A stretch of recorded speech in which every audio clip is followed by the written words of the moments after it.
Frank, thank you so much. Jan, thank you for putting this on. Ladies and gentlemen, thank you for being here today. I'm Diane Douglas. I'm running for Superintendent of Public Instruction, and I realize though many of you may not have children anymore, you have children and great-grandchildren, so this definitely impacts you. My family, which is my daughter, my husband, and I, we've moved here from what I fondly refer to as the People's Republic of New Jersey. Any other refugees in the room? Yeah, we got a few. We moved here to educate our daughter here because we knew we could give her a better way of life here and a better education. I don't care how much New Jersey spent on education. While she was in school, I began studying our education system, the history, our founding fathers' intent, how did it become a public system, how have the unions impacted it, on and on and on. When she got to the point where she was ready to graduate high school, I had a choice. I could have returned to my former field. I was a financial analyst for a Fortune 500 company at one point, but I decided, I have a bachelor's in business and marketing from Rutgers, but I decided instead to run for the Peoria School District, one of the largest districts in the state, about a $200 million budget. We now clearly see that a major piece of President Obama's plan for America to fundamentally change America is through the education of our children. He has implemented what is called the Common Core Standards. We now call them Arizona College and Career Ready Standards.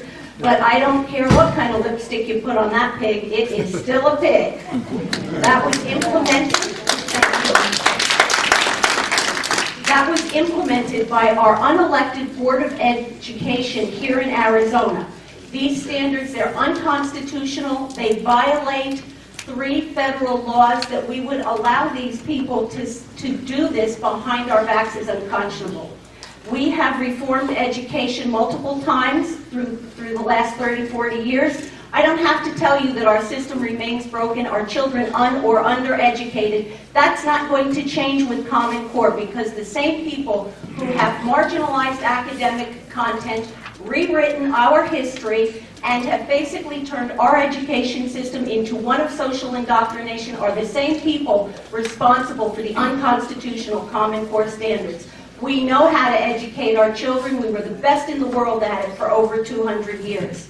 Just very briefly, to paraphrase a famous quote, it's not what we don't know about Common Core, it's what we're being told that isn't so.